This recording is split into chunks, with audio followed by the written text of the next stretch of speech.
Olá, está começando mais um De Frente com a Lei. Estamos aqui pela TV Câmara Caxias, canal 16 da Claro Net, redes sociais da casa, plataformas de áudio. Já se encontra aqui conosco o vereador Alexandre Bortoluz, do PP. Uma honra, vereador. Novamente, uma honra para nós estarmos aqui com vocês. Vereador, sessões ordinárias palpitantes, convocações de secretários. Tivemos a semana passada também uma parada de movimentos de greve nas UPAs e tal. Pegando, antes de entrarmos em pautas específicas do seu mandato, como é que o senhor acompanha esse ambiente de maior efervescência e, sobretudo, de convocações sucessivas de secretários do município que vêm aqui prestar esclarecimentos dos mais diversos aos vereadores, mas muito por força de um decreto de contenção de despesas do Executivo?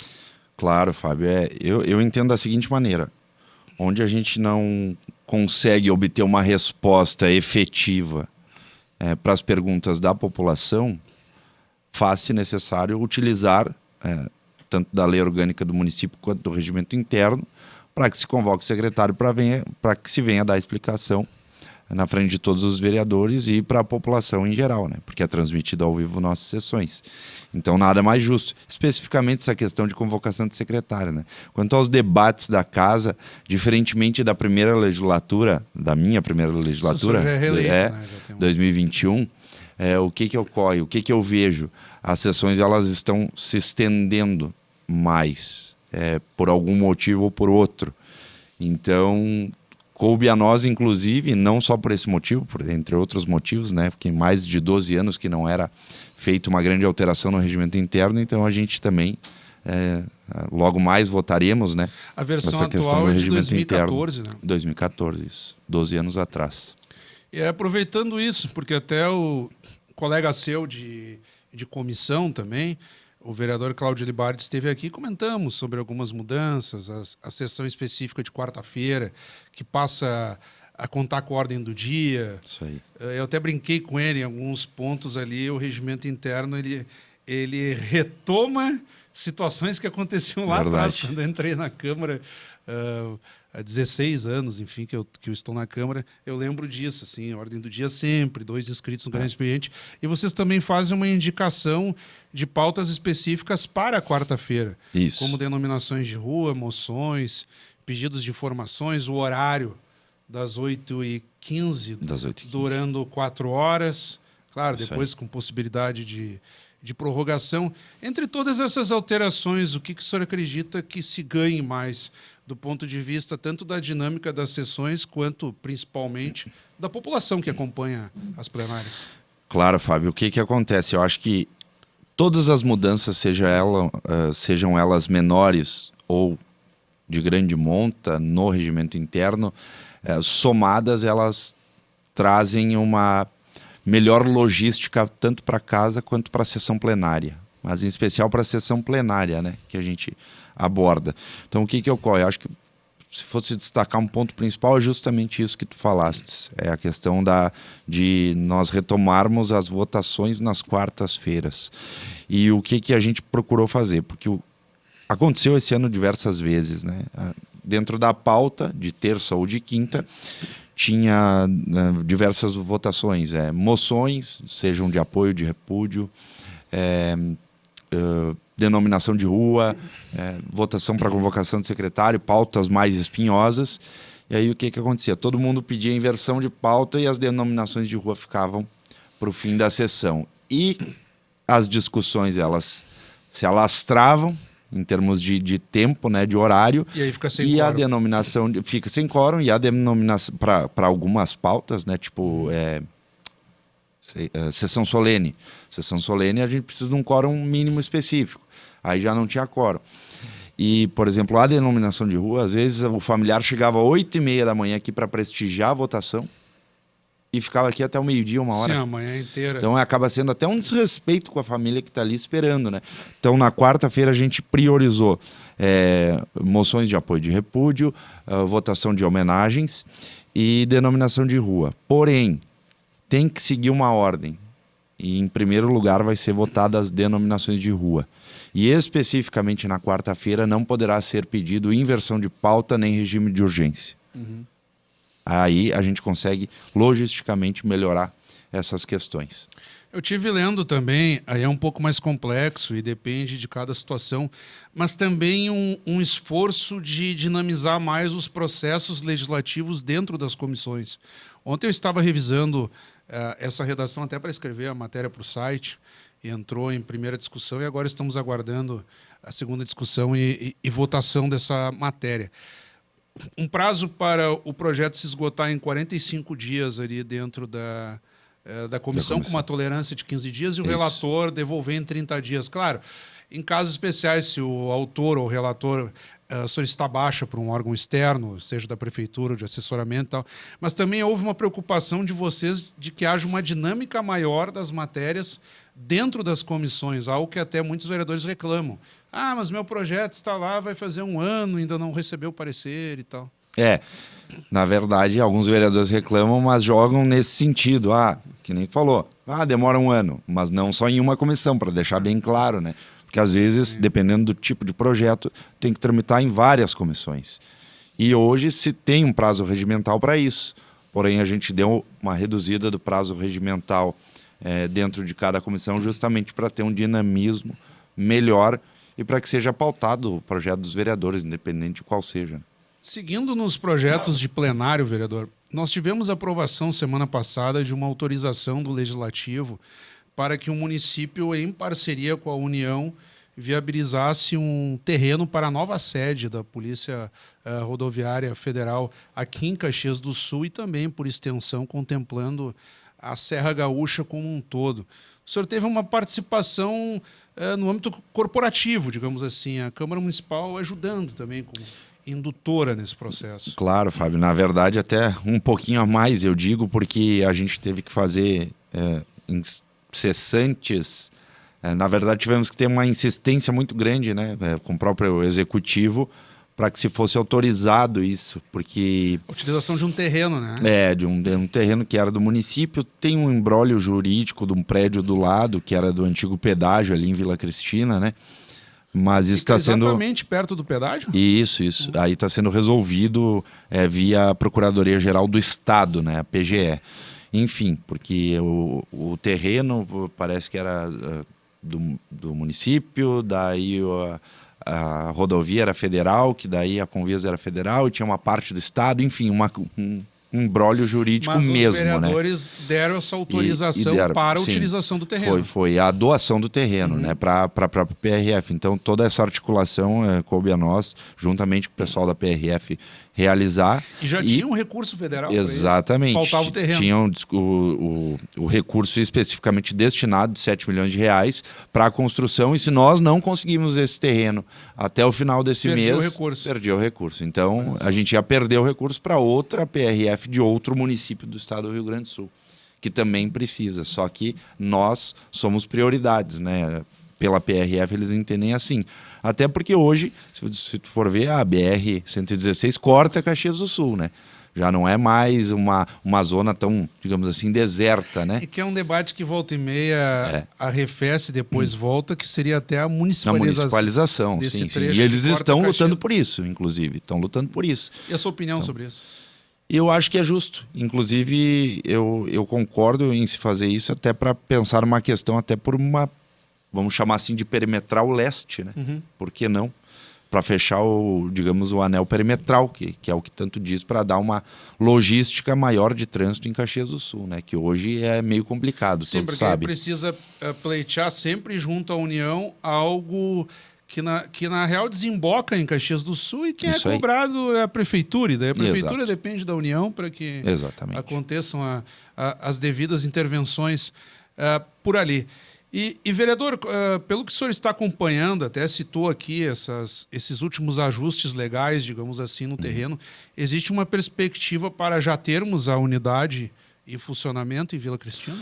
Olha, pelo que eu entendi por parte do pessoal da PRF, eles já têm... A licitação ela já está feita, é feito com módulos específicos, né? A construção, então é uma construção... digamos assim, muito rápida. Acredito que início do ano que vem já estarão operando lá no novo local. Acredito. No que houve essa votação, reacendeu o debate de uma nova sede para a Guarda Municipal. Funciona numa sala um pouco acanhada, no centro. Eu lembro que na discussão da lei orgânica também, se não me engano, a vereadora Rose Frigeri foi uma que também participou no sentido de tentar, com emendas ali, separar verbas para isso. O senhor, então, nem se fala, volta a carga com esse assunto sucessivamente e vai se tornando praticamente um coro da Câmara de Vereadores para que tenha uma nova sede a Guarda Municipal. O que falta para isso, vereador? Inclusive, o senhor não é o senhor que vai construir a nova sede. Exatamente, mas quase isso, que duvidar é quase isso. O senhor é um dos 23 vereadores falando aqui agora sobre esse pleito. Exatamente. Até é importante ressaltar, antes de entrar nesse assunto, a questão também da doação do terreno para a Defesa Civil aqui em Caxias do Sul, né? Que também foi uma doação que foi articulado pelo Legislativo para garantir a verba de 20 milhões de reais para construir um centro regional de defesa civil. E também gerou o debate nesse projeto da Guarda Municipal. Então, a Guarda Municipal, eu sempre disse, desde 2021, quando entrei nessa casa, que era mais precisa a vontade do próprio governo municipal, do próprio secretário de Segurança Pública, que a gente não vê vontade nenhuma do próprio secretário em se fazer isso, porque hoje a Guarda Municipal é instalada numa sala comercial, sem condições nenhuma para se armazenar armamento, para se armazenar produtos controlados, entendeu? E todo efetivo acessar o local, vestiário pequeno, sala com infiltração, enfim, N coisas aqui que a gente pode relatar para a população entender o porquê que é horrível aquela sede. Sem contar que as viaturas elas ficam literalmente na rua. Né? Literalmente, quando não tem ninguém usando, ela fica parada ali na rua. Você já pensou daqui a pouco uma viatura dessas ser alvo de assalto? Não duvide.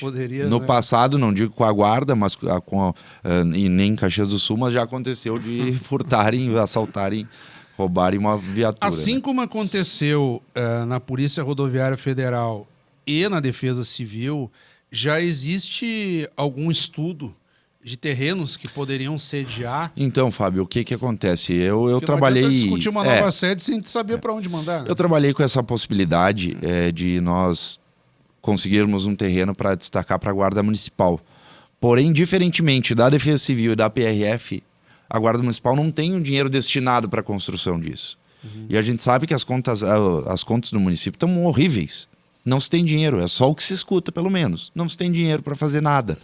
Então, o que a gente precisa fazer, que é o que eu estou articulando junto à Fundação da Universidade de Caxias do Sul, junto com a Reitoria também, junto com o Concepro, justamente, e com o próprio Executivo, com o Prefeito Municipal, para que a gente consiga um prédio que é de propriedade da Fux, que fica ali no bairro Madureira, onde é um prédio que, sim, vai precisar de reforma, mas pelo menos ele está pronto, é um espaço praticamente numa região central, né, e que tem capacidade 100%, 200% para se receber o efetivo da Guarda Municipal e, com certeza, se entrar mais efetivo, que também é uma luta nossa, da nomeação de 70 novos guardas. Dos 70 novos guardas que já se atravessam anos e não acontece a nomeação. Tinham até condicionado, eu perguntei para o senhor numa última entrevista, de se mudasse o Estatuto do Servidor, aí nomearia o... Pô, mas o Estatuto do Servidor... Eu sou servidor, mas enfim... Claro. O Estatuto do Servidor impacta a categoria inteira. Nós estamos tratando de mais de 7 mil servidores. Aí, para nomear 70, eu tenho que impactar é complexo. 7 mil servidores. Complexo. E daí se voltou atrás e aí... Por enquanto, estamos sem informações. Porque não é assim para mexer numa reforma estatutária dessa monta, né? Não é. Quer dizer, é um debate que pode se arrastar até para outras administrações. Exatamente isso. Não então está trancado. Só que a gente não pode deixar passar justamente porque são 70 novos guardas que a gente precisa para se colocar nas ruas de Caxias do Sul. Hoje nós temos o menor efetivo da história da Guarda Municipal de Caxias do Sul. Nós estamos com 135 guardas. E seriam 70, quer dizer, 70 nós iríamos para mais de 200. Olha, 70%, 80% de aumento por aí, não chega a ser o dobro. Não chega a ser o dobro, pô, mas passa de 200, né? É um número significativo. Mesmo assim, é um efetivo que não contempla Caxias do Sul.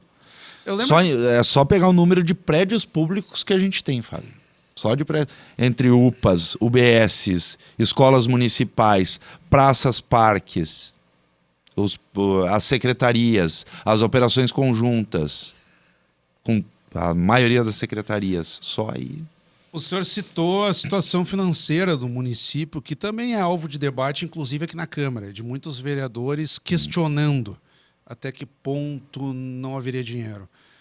O senhor entra nessa linha de duvidar ou o senhor acredita realmente que há uma dificuldade financeira que motive esse decreto de contenção? Porque muitos dos trabalhos do Legislativo e os questionamentos da opinião pública têm sido como reação a esse decreto, né? Que segue em vigor. Que as pessoas, e todas as pessoas desde sempre, têm aquela visão que Caxias do Sul é uma cidade rica. E porque tem empresas fortes, tem os trabalhadores diuturnamente que trabalham em prol da economia caxiense. Mas também, por outro lado, a gente tem problemas históricos em Caxias do Sul. Um é o caso famosíssimo, que é o caso Manhã Bosco, e dentre outros, né, que se formam ao longo dos anos e que depois recai sobre o município, sobre o executivo em ter que resolver, que envolve custas, né? E também os empréstimos contraídos, né, de outras gestões também, que tem que começar a ser efetuado o pagamento, né, as parcelas. E até mesmo justamente para dar um fôlego maior, pelo que se ouve falar, e até eu acho que vai ser apresentado para todos os vereadores na semana que vem, é um empréstimo, pelo que dizem é o maior da história, de Caxias do Sul, no valor de 400 milhões de reais. Para equilibrar o caixa. Para equilibrar o caixa, para investimentos, tanto na parte da educação, saúde, até na própria segurança pública. Para garantir a quitação de folha de pagamento. Inclusive, já ouvi falar também. Funcionários, né? Já ouvi falar também, porque a situação, que é o que nos mostram, é que os números estão horríveis mesmo. Essa é a que palavra. É interessante, vereador, eu até não acompanhei as últimas audiências, claro, eu acabei lendo a respeito, mas de cobrir as audiências públicas de prestação de contas do município, e sempre é apontado uma capacidade de endividamento. Mesmo quando o balanço, digamos assim, ele não está superavitário ou um superávit muito tímido, a capacidade de endividamento de Caxias do Sul ainda é muito alta, né? Quando eu digo alto, que pode contrair ainda muitos empréstimos. Claro que depois há uma análise de ordem qualitativa. Sim, eu posso contrair muitos empréstimos, mas eu vou conseguir pagar, ou daqui a pouco eu não vou prejudicar o exercício econômico-financeiro de 4, 5, 6 anos para mais, enfim. É exatamente isso, Fábio. Então, gera toda essa preocupação, principalmente para nós, que somos fiscalizadores, né? Nós temos que ficar atento a qualquer movimentação, e até porque, quando o executivo se contrai um empréstimo, passa pela Câmara para votação, né? E o senhor já vê como é que o senhor analisa o ambiente? Ainda é uma situação preliminar. Eu imagino que os vereadores recebam essa informação, mas não tenham parado ainda para ter uma posição. Não, acredito que não. Vai ser esmiuçado para os vereadores semana que vem, pelo que eu tenho de informação, né? Nem para nós, nem nós que estamos na base. Ele preocupa, num primeiro momento, já recebendo isso, o desgaste da votação em si? Como é que o senhor avalia nesse momento? Bem preliminar ainda. Não vejo dessa forma, Fábio. Se realmente for para... Vamos ter que escutar as explicações do Executivo para ver aonde vai ser empregado, né, esse dinheiro.